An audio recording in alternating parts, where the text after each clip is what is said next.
All right, welcome back everyone to the Nikhil Hogan Show, and I have a really great guest. This is Professor John Salmon, and he was a recommendation from one of my dear audience in the comment section for a new guest or guests when I asked for recommendations coming out of the summer break, and one of you said you have to get John Salmon on. He has a terrific lecture on improvising in Beethoven, and classical improvisation is exactly what we love on this show. And so, Professor John Salmon, welcome to the Nikhil Hogan Show. Thank you, Nikhil. It's a great pleasure to be here. This is one of my favorite topics, and I can go on for hours talking about the evolution of Werktreue and what happened to improvisation among classical pianists in the 19th century, one of my favorite topics. So I'm afraid you picked the right/wrong guest. No, I'm surprised I didn't discover you earlier. That's my shock. Now, you said all the right words. You said all the right topics. And actually, in some ways, I'm more interested in you, because how did you find yourself involved in these topics? It's such a rare thing in classical music for improvisation to even exist in the modern age. So tell me your story. Why don't you start from wherever you want to start? Well, I don't quite know the easy answer to that. I do know that when I started playing the piano and taking piano lessons at the age of 6, my older sister, Carol, I grew up in Fort Worth, Texas, and my older sister, Carol, belonged to a jazz record club. And each month she would receive a new LP. And she got an LP by Count Basie, Duke Ellington, and I'll never forget when she got the Time Further Out album of Dave Brubeck in 1961 or 62. I would have been 7 or 8 years old. And my parents say that I would take that album. You know what an LP is? Yes. That was the old way of listening to music. I would take this LP of Dave Brubeck's Time Further Out, put it on the stereo. I was only 7 or 8 years old, and then put the needle on and sit there and listen, absolutely involved in the music. So my first exposure to jazz was through Dave Brubeck, and he became a very important part of my life ever since then. And I grew up playing both jazz piano and classical piano. I played in the stage band, and in high school in 1970, I went on a State Department tour of Europe with my high school jazz band, and I played with a jazz trio, and we did my own compositions in jazz clubs in Rome, in London. I still remember some of the pieces that I played. One was called Folk Dance, which went like this. I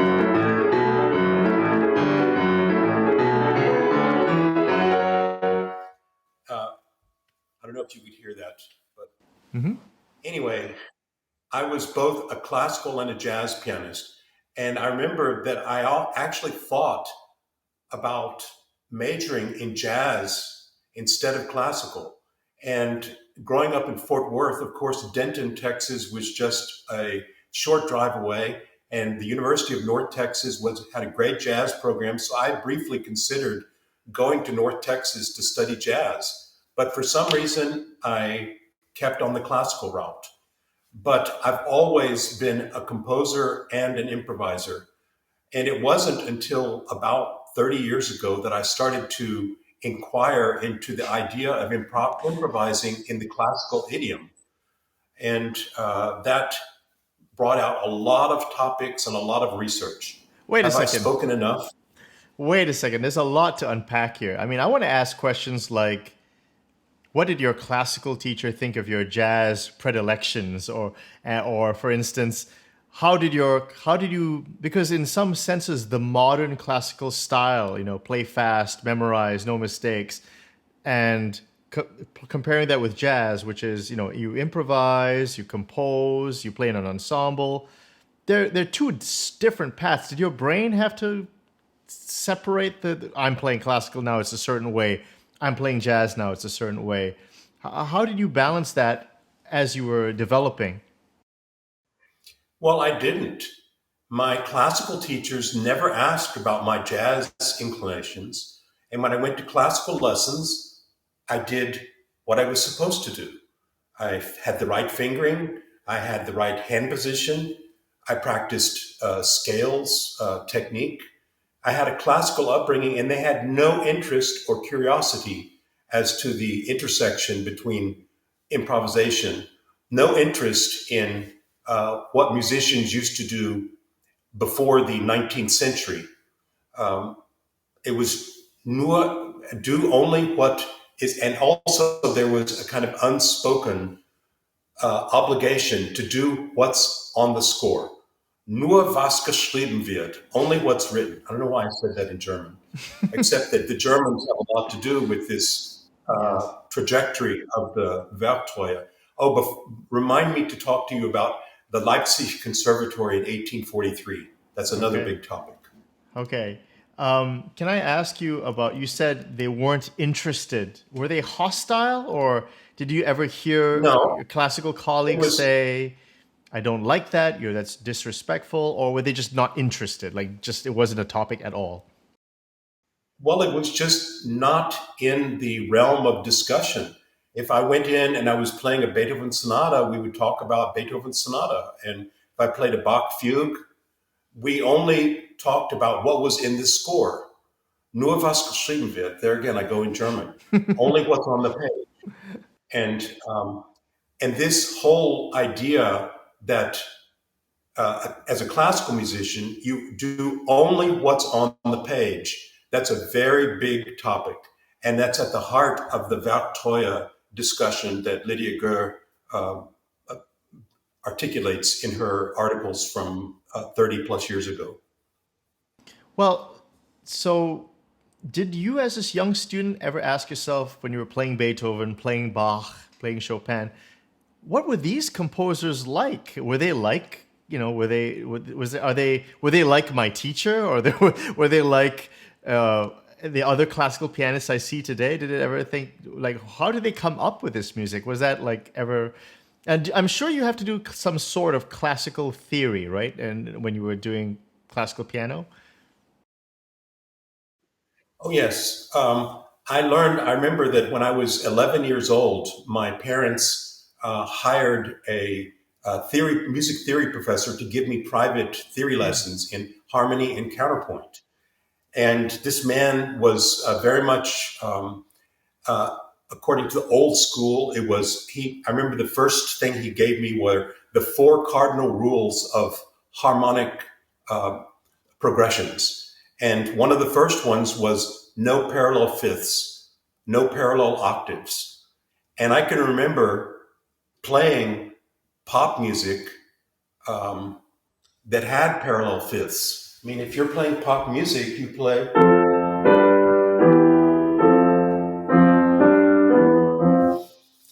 but it never occurred to me um, why we couldn't have parallel fifths or parallel octaves. We were learning, of course, the tradition of counterpoint, but they were not really rules. It was just a tradition, of course. But this is a very complex topic for me. I've always wondered why. Oh, I don't know. At some point, I'll have to tell you this anecdote of from about 20 years ago. I was giving this lecture for a group of piano teachers in Portland, Oregon, and it was on the very topic of improvising in Beethoven. And after this lecture, I remember there was this Russian piano teacher in the back of the room who said, "Mr. Salmon, why you do this?" And I said, "Because because Beethoven did it." And then she said, "If my students do this, they be eliminated from competition." And then she said again, Mr. Salmon, why you do this? I said, because Beethoven did it. And I remember she said, but you're not Beethoven. And that those words have always stuck with me. Um, you Wow.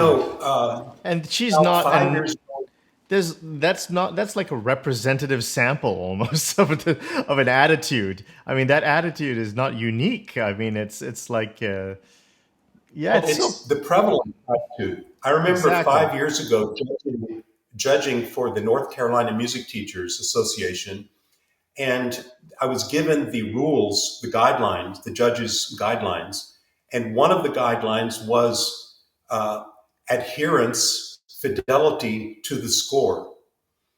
And I asked the leader of the organizer of this event. I said, "Well, what if a student wants to do a few Verzierungen, ornamentations on the repeat, and that's not in the score, on the repetition of a section?" Hmm. And then he just went like this, because textual fidelity is one of the presuppositions inherent in the ideology of judging piano competitions. So there's a lot of ideology to overcome. Uh, yeah, you're bringing up all these. Yeah, this is fantastic stuff. But I want to talk a little. Let's continue more about you because your story is really fascinating. So we're going to touch on all these things. So you study classical music. When did you really? You said 30 years ago or something, 40 years ago. You really started really tackling classical improvisation. So explain to me what that catalytic moment was and how you got into it. Well, it's hard to pinpoint a moment, but I do remember sponsoring a symposium here at the University of North Carolina, Greensboro, in 2002, dedicated to the piano music of Beethoven. And our guest presenter at that conference was Malcolm Bilson, All one right. of the premier forte pianists. And I remember playing Opus 110 at this conference. And I guess I was a little bit of a rebel rouser or a troublemaker. I remember in the recitative section,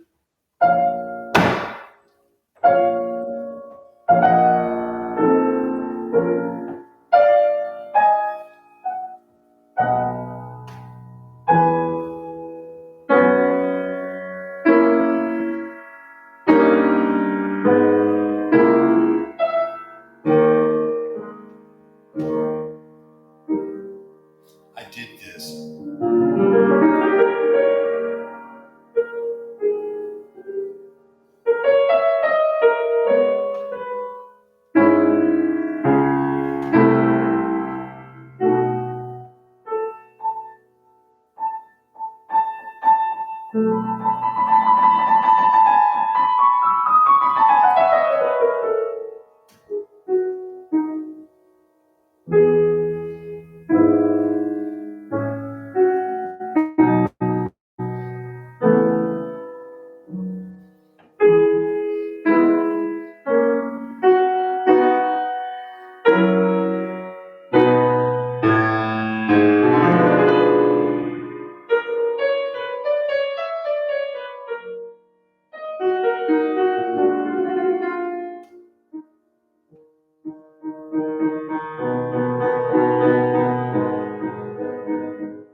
Something like that. Beautiful. And What I was his remember, reaction? in the recitative section, I decided to go. I mean, he goes to E major, and I decided to have a little bit of a fun. I kind of nostalgically quoted Opus 109 in this Opus 110 sonata.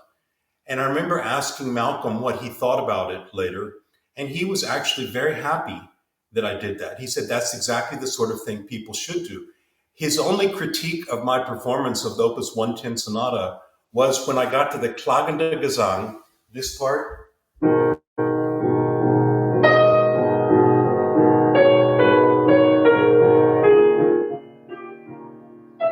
He wanted more of this. more of the ho ho ho ho. And I decided not to do that because I was playing a modern Steinway, and if I did that, it would overwhelm the right hand.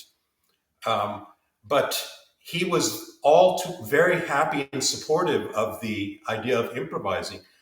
I don't know if Malcolm has himself done a lot of improvising in classical pieces.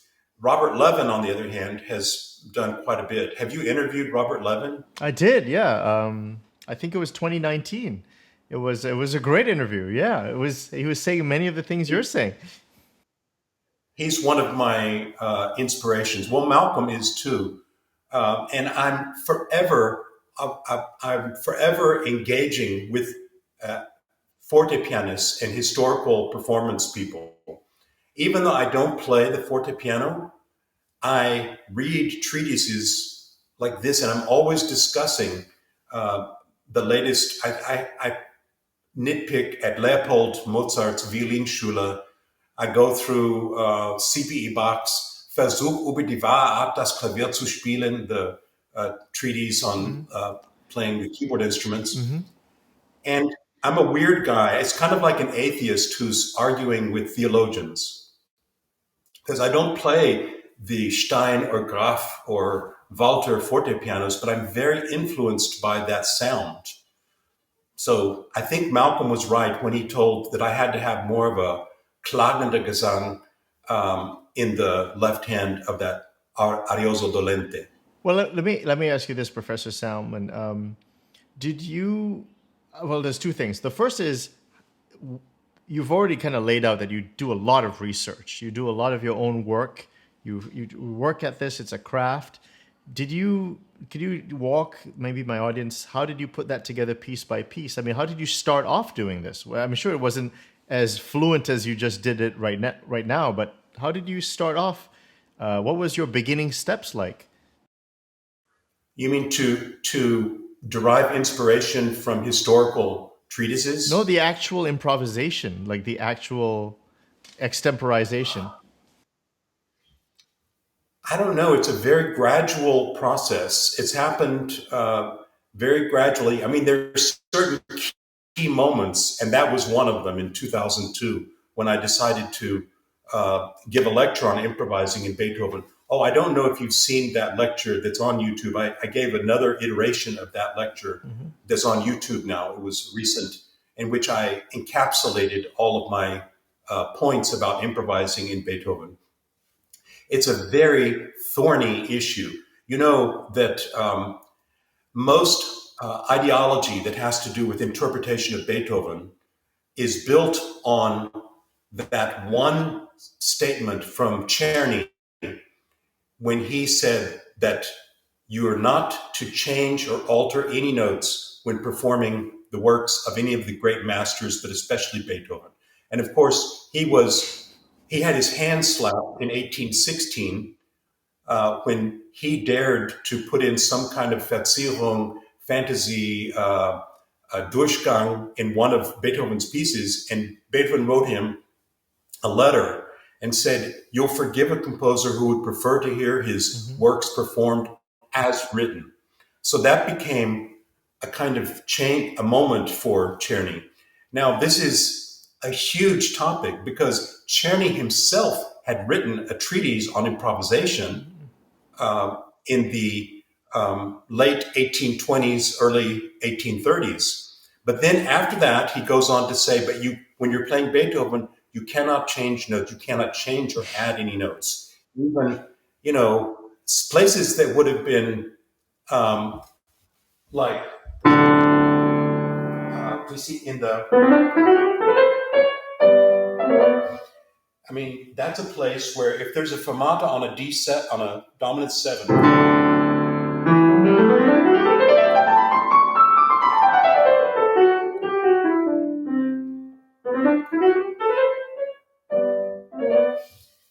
if you were a performer in Beethoven's day and you got to a D7, a dominant seven chord with a fermata on it, and you didn't do any kind of Eingang, Übergang uh, connection, that would have been a little bit weird, a little bit uh, It's bland. not Nothing happened. necessarily wrong, but it's kind of like if you go to Munich in October, I mean, okay, and you don't have a Wurst and a beer, um, that's a little bit strange. I mean, or you could get, they even have non-alcoholic beer in Munich. So, um, I get what anyway, you're saying. I totally get what um, you're saying. And this is stuff that, yeah, exactly what you said. They take a quote from Czerny and they run with it. It's become almost like a dogma of this kind of a it's pseudo religion. one of my favorite books. You can't see I have all these books over here, but one of my favorite books is by William S. Newman, who was a musicology professor at the University of North Carolina at Chapel Hill, and his book Beethoven on Beethoven, which is wonderful, and I love his works. But basically, the ideological linchpin of his book is that you do what's on the page. You try to interpret what the composer wrote, and of course, you have to use an urtext. I mean, that's another big topic. Um, the Werktreue idea, which coincides with the evolution of the urtext.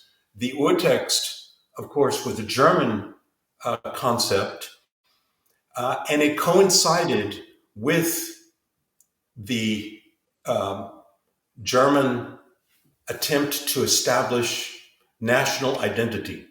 I have to also mention Denkmäler deutscher Tonkunst, which was the monuments of German musical art, musical compositions, which was started in the late 19th century and culminated around 1932, which was also supposedly the beginning of the whole concept of urtext. Okay, let's not go any further than that because I don't want to muddy the waters too much. But um, the idea that the piece of music is some kind of uh, immutable monument that cannot be altered. That was the ideology that existed, and it still exists. I mean, urtext. If you the Italians didn't care about urtext. The Italians Yeah, they was were all scholastics and they didn't care for this romantic nonsense. I mean, it's just German idealistic garbage. If I may be so blunt. well. There's a lot to unpack here. One of my favorite topics is Mendelssohn and the establishment of the Leipzig Conservatory Yes, in that's what you said. 1843. Let's go into that topic. Okay, go ahead. Okay, well, in 1843, Mendelssohn, one of the great musicians of ever, established the Leipzig Conservatory. And one of the things he did there was to make two majors. You could be a piano performance major or a composition major, but you couldn't do both. Whereas beforehand in Europe, and it still was going on in Italy, you were a music major, which meant you composed, you improvised, you played an instrument, you did everything. But he decided that there would be piano majors and composition majors, and those two tracks were separate. And the piano majors had two teachers, one for Vortrag, interpretation, and one for technique. And they had to practice 4 hours a day, mainly doing technical exercises. And and also their theory, music theory courses were all on paper. And whereas previously it was very much you did what you were at the piano, you would realize a figured bass, you would do a partimento. It was very much a practical thing. But in Germany and Leipzig in 1843, music theory became only on paper. Now, as a result, the Leipzig tradition kind of established a reputation or gained a reputation as producing these mechanical, fingerfertig little virtuosos. And one time, Franz Liszt was giving a master class, and somebody from Leipzig was, or I don't know if it was from Leipzig, but somebody was playing one of his Liebestraum number one, I think. Mm-hmm. And Franz Liszt said, "You're playing in too much of a Leipzigerisch 1, 2, 3, 4 way. You're playing in too much of a 1, 2, 3, 4. Sort of cut and dried and Fingerfertigkeit, but not," he said, "you have to imagine that you're in another world. You have to allow yourself to play." So it's not that there was anything wrong with Mendelssohn or the Leipzig tradition, but this helped to kind of cement the idea that you had pianists, performers, and you had composers, and the two did not cross paths. And the idea that you could be both a composer and a pianist at the same time kind of evaporated in the 19th century, little by little. And concurrently, the establishment of Werktreue and Urtext came into being, which was a damper on the idea of doing anything to alter the text. Mm. And I had a guess. Yes. Do you feel sorry for my students now? I feel sorry for the whole generation of classical musicians. I mean, like, what have we done to our ever continual generations of students who've lost this creative craftsmanship art of improvising, and we've replaced it with this horror show. You brought up something that was interesting about these two tracks. I had a great guest, Professor Lydia Carlisi, I believe, and she talked about the Paris Conservatory, and it's something like that happened as well. They had different tracks. There was a composer track. There was a pianist track as well in France, the Paris Conservatory. Is this a 19th century thing? I'm unaware of what happened in France, and I know that Germany is not completely to blame, but the trajectory towards doing what's only on the page, I think, is rooted in German traditions. I think that Czerny definitely helped to establish that. And I've always found it so ironic that he wrote this treatise on improvisation, but he himself was not an improviser. And shortly after he wrote this treatise on improvisation, he said, when you're playing Beethoven, don't improvise. Whereas even in his treatise on improvisation, he gives places that you're supposed to improvise, like at fermatas, on repeats of sections. So it's a very complicated path. Oh, I'm fascinated also by Johann Sebastian Bach and by the tradition of improvising in among organists. One of my favorite books, Nikhil, is this book by Andreas Werkmeister. He was a German organist. And one of my favorite books is his 1698 Orgelprobe. That means organ tutorial.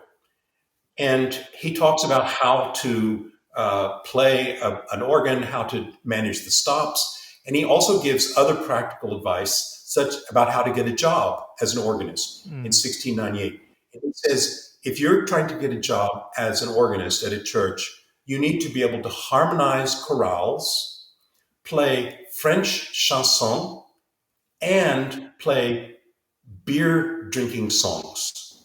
It's like, what? It's like this cross-pollination of the sacred and the secular, which was always part of life of an organist. That makes me think of what John Eliot Gardner talks about in his Music in the Castle of Heaven, his biography of Bach. He talks about what it was like being at the Thomaskirche in Leipzig. And then right across the street, there were beer halls and coffee houses. And he said the same people were in both. In the Thomaskirche in Leipzig, of course, the people who were higher up in society got to sit near the front. But at the back, it was all kinds of people. children playing, dogs running, people throwing darts, and then there were always people taking a nap on the back pews.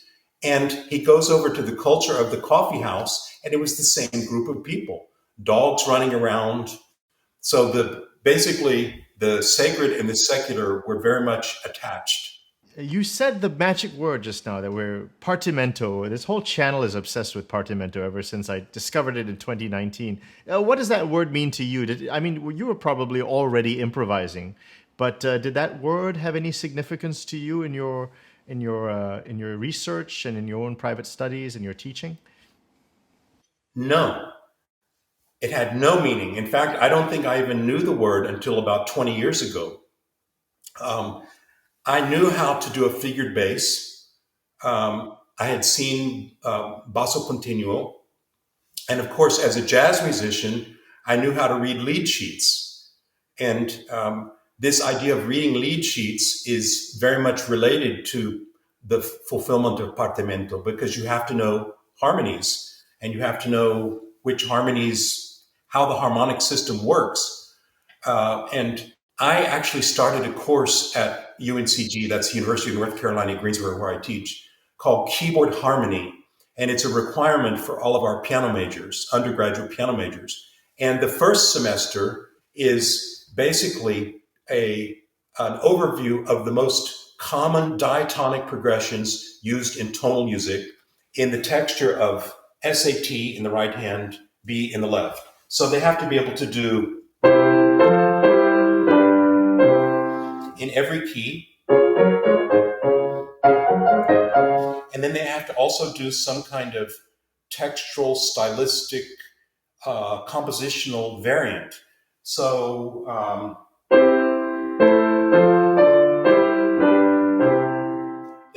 they could do.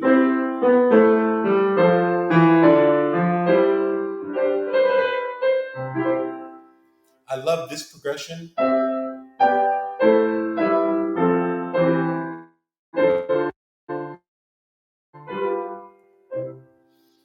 Which is the basis of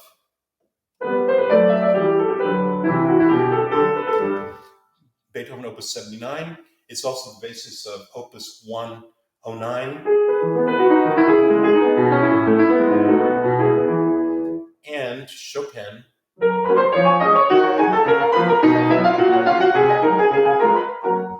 So my students, they always have to take a progression and do something with it. For instance, if I took this progression and I put it in the style of a French overture, Baroque French overture.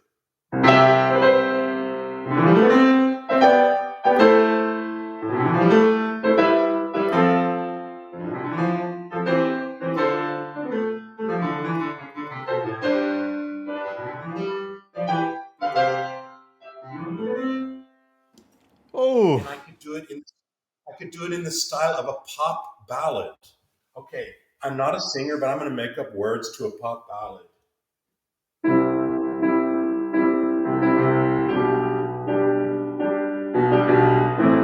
Okay, what are my words? Okay. You make the best pancakes I've ever tasted in my life, with the honey and the molasses on the side. So I did it in the style of a Baroque piece and in the style of a pop ballad. I've always done this with hymns too. I love hymnals, and I love taking hymns and doing things with them. Do you know this piece? That's the doxology that's used in many Protestant hymnals.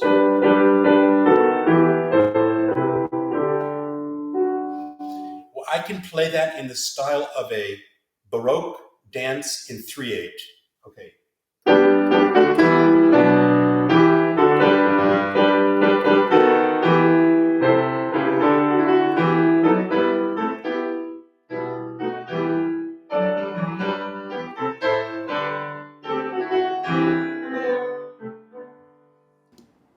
can do it in Oh, the you're so style of fluent. ballad. Okay, jazz ballad. Here's the doxology as a jazz ballad.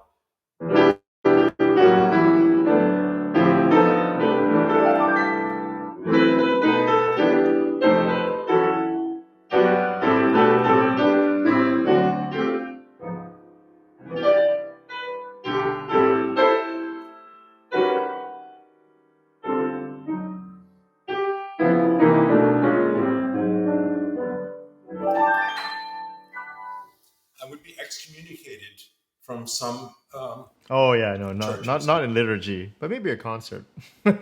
So,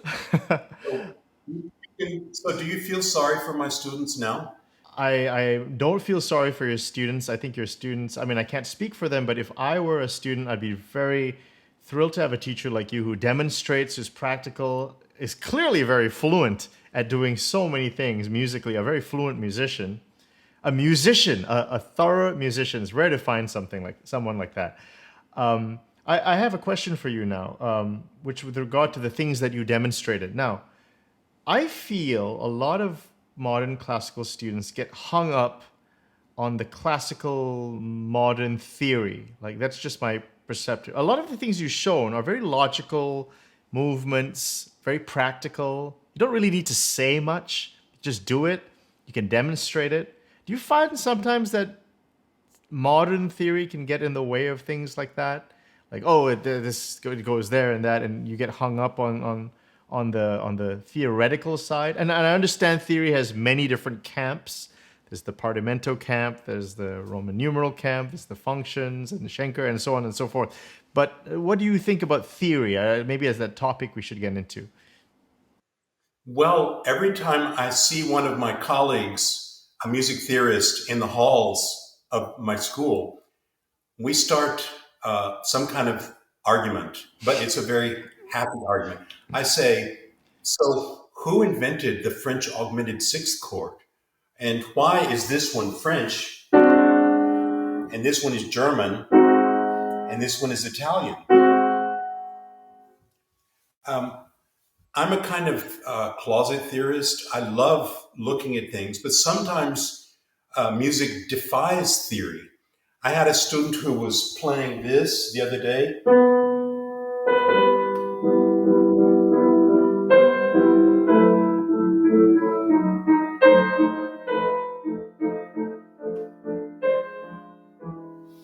And this student said, Dr. Salmon, can you help me put Roman numerals here in this piece? Because my theory teacher told me I had to analyze it. And I said, okay. And we did this. That's 1/6. Here's 2, half diminished, resolves to a dominant seventh chord. He said, and this is, of course, a French augmented sixth chord, which resolves to a D minor chord. So are we in D minor? In other words, it's very difficult to put a Roman numeral, to Roman numeralize many pieces. How would I Roman numeralize this?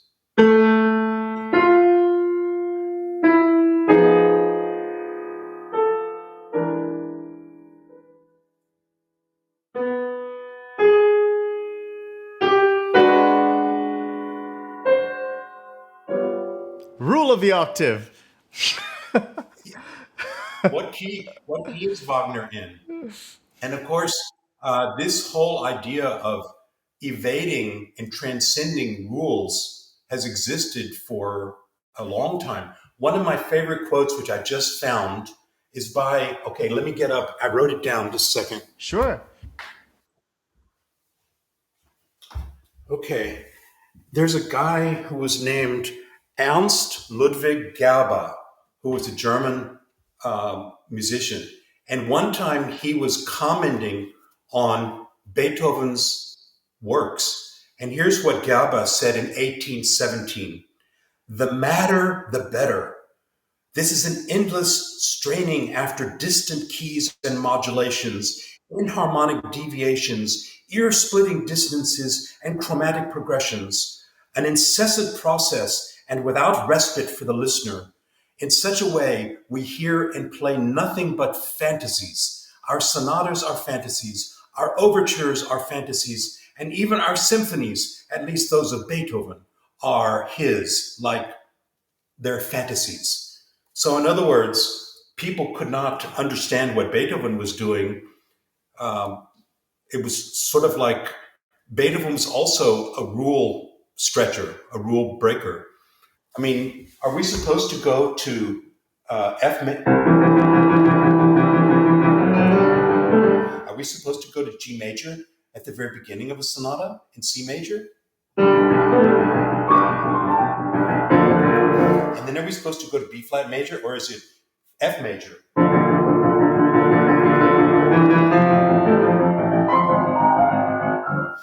So he's already before, I mean, Leopold Mozart would have been completely flabbergasted. Not to mention the second theme. This is not, that's not a key that Leopold Mozart would have gone to. And I'm sure that some of his, of Leopold's son's works, Wolfi's works, also offended Leopold because Leopold was a conservative, a school marm for composition. So we were talking about theory. So with theory, we were talking about uh, getting in the way. You already just talked about certain things that appear to be unanalyzable, and I'm sure there are people who are going to argue that they are. And I know that I know exactly what you're saying.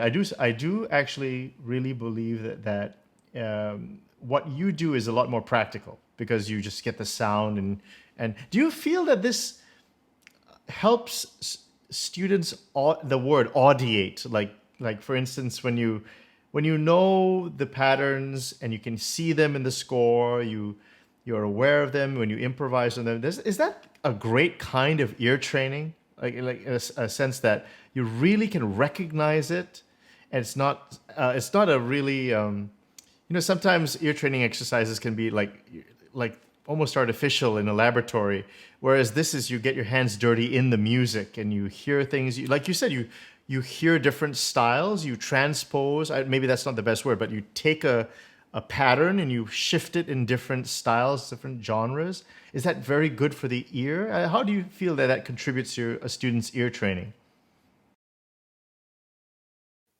Here's the short answer. I have no idea.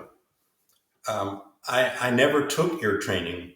I don't know what ear training is. I do know that I grew up with perfect pitch, and so I have no relative pitch. I remember being in church as a 10-year-old and seeing the hymn in the hymn book in the key of F major, but the organist played it in D flat major, and that completely annihilated my ability to read the hymn because what I was hearing was not what was on the page.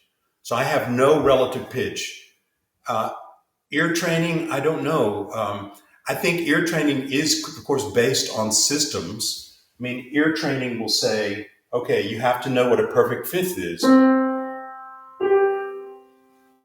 And then you have to know what a triad is. A major triad is. I'm all in favor of that. I don't think that music theory is an unnecessary discipline or ear training. The way I put it to my students, though, is observation.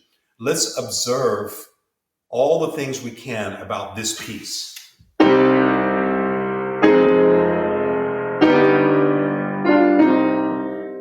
This is a C minor chord. This is an F minor chord with, I guess in jazz we call it F minor 7.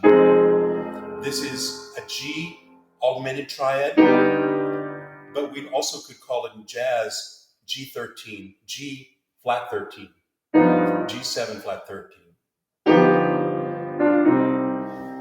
So I have nothing against theory, but I always think every time you play a piece, you should observe something about it, whether it's key relationships, tonality, texture, and of course there's some music that I'm not a post-tonal theorist, so don't expect me to explain to you or or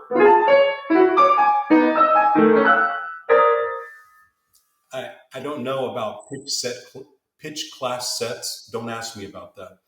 But I am very interested to learn.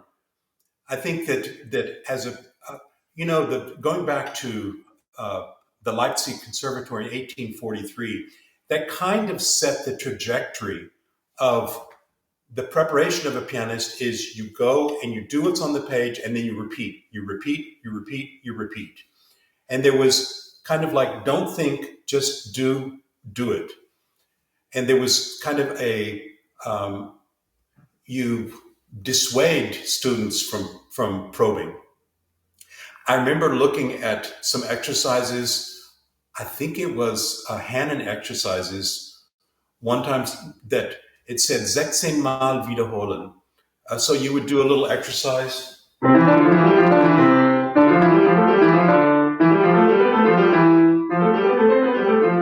then when you finished it, you had to repeat it 16 times.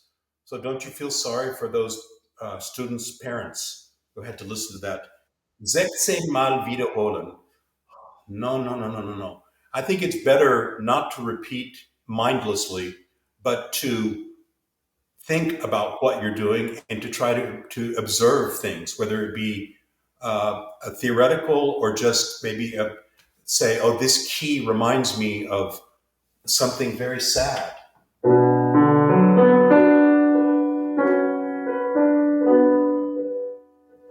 Oh, speaking of B minor, you know what Beethoven called B minor? What did he say? He called it Die schwarze Tonart. That means the black tonality or the dark tonality. In other words, he associated a particular affect with keys. And of course, everybody did. As soon as tonality became coherent and systematized, people started associating affects with certain keys. Oh, another one of my favorite books is by Rita Steblin. It's called Key Characteristics of the 18th and 19th Centuries. Steblin is spelled Steblin, first name Rita, Rita. And what she does in this book is she says what all the treatises of the 18th and 19th centuries said about keys. For instance, C major is always happy, joyous. Same thing with D major is joyous and majestic. Um, F minor is passionate or gloomy. Um, B minor is, you'll never find anybody in the 18th and 19th century who called B minor happy, joyous, jubilant. B minor is the sad key. Think of this piece also.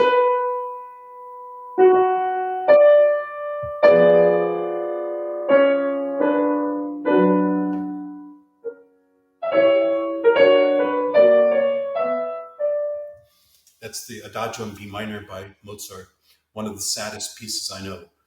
Um, there's no happy piece in B minor. If any of your viewers want to disagree with me about that, say, "Oh, what about this piece in B minor?" Okay, what if someone says, "How about this one?"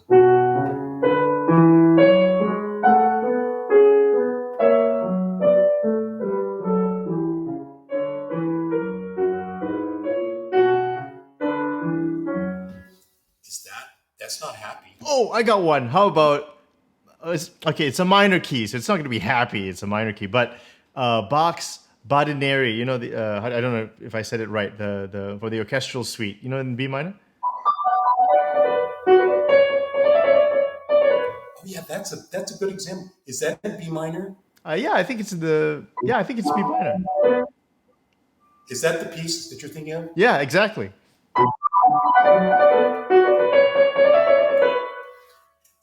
When I think of that piece, I always remember the Swingle Singers. And they were also very influential to me. Do you know who the Swingle Singers were? It was, you just got muted again. Oh, hold on, Yeah, sorry. that's the swingle singer. So this guy Ward Swingle, um, oh, I love their. That's the way I first learned the badinerie. So when I hear it in my head, I hear them going. "Ba, ba, ba, da, ba, ba, da, ba, ba, da, ba, ba, da, ba, ba, da, ba, ba, da, ba." So you've just given me a good counter to the idea that the B minor is always sad. I accept your proposal that B minor is not always sad. Well, Professor Salman, it's been a really, really awesome hour talking to you. I mean, where have you been all my life? I mean, really, you're a solid musician. You're really a musician. I mean, that's so rare among musicians. I hate to say that, but it's true. You know, you really are a fluent musician, and it's really a pleasure to get to know you. I can think of, I don't know, do you know Professor John Mortensen? He's also a piano professor. I don't know, you guys would be a real fun conversation to have on the same program. Really, I've never met him in person, but a couple of years ago, he had, or maybe it was 1 year ago, he had a conference, a virtual conference on historical improvisation, and I contributed a video for that you can Oh. also find online. It's called Playing with Bach, in which I do a lot of weird stuff with Bach. My books, Add on Bach, Jazz Up the Inventions, and Jazz Up the Symphonias, Yeah. are basically inspired by the things that John Mortensen is inspired by, and come a lot from Ward Swingle's Swingle Singers stuff from the 1960s. So yes, I'll look forward to hanging out with you in person someday, John Mortensen in person. Noam Sivan is another great person. I was just thinking of that. This is my idea. Piano professors who can improvise classically. So it's like I should have a panel like that. That would be so much fun. And you guys could just really talk about education. You know, it would be really interesting. The world, students especially, need to hear your voice and hear that there is, because, you know, like you said, the prevalent opinion is you don't improvise, you don't think about it, you're being Werktreue, you know, you're disrespectful to people who are long gone, and it's not at all disrespectful. I mean, they improvise. Like, what's going on? So, I mean, maybe we could have a panel. It would be fun. I mean, if I could coordinate everyone's schedule, it could be a lot of fun. And I really go ahead. I was going to say Luca Chiantore. I don't know if you know him. He lives in No. Barcelona. He's from Italy, and he has Chiantore. I don't know if I'm saying his last name correctly. It's Chiantore. Okay. Luca is his first name, Luca. He lives in Barcelona, but he's from Italy, and one time he played the Emperor Concerto, and he had all kinds of improvisations and cadenzas in the. Um, but we're like spirits. But I'll look forward to being with us in a room, whether virtual or real, someday. Now, why don't we end off with final thoughts? Maybe my show is really about music education, and you know, I would consider you a statesman for classical improvisation, a really important person, a representative person. What could you say for students listening in, educators? Because I think this is a very important trend. I think a lot of young people are getting aware of this, that this history is coming back strong. A lot of younger people are embracing this. It's changing things, it's shaking things up. What would you like to end up? Maybe a final message, Professor Salmon. My idea is do something new every day, whether it's that's in 7/8. No.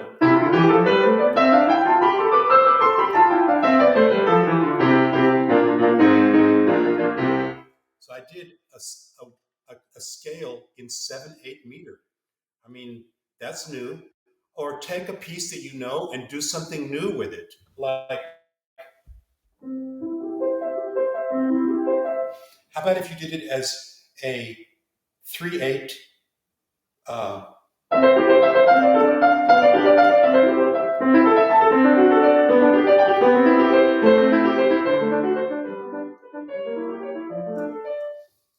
other words, you experiment with no clue what's on the page. Oh man, you are brilliant. That is fantastic. This is awesome. I had a Well, great time. Thank you so much. I hope we can be together again. we will do this again. Let's stay in touch on email because I really want to set that up, and I think a lot of people would really like to see more of this. And do you want to end off? Maybe why don't you play us out? Let's pretend we're a radio station. You want to play us out on something? Okay, how about a quick version of Dave Brubeck's The Duke? Go ahead. I love that. I mean, I was going to do, let me do instead the Invention in C major, but with Verzierungen.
Professor John Salmon, thank you for watching The Nikhil Hogan Show, everyone. See you in the next episode.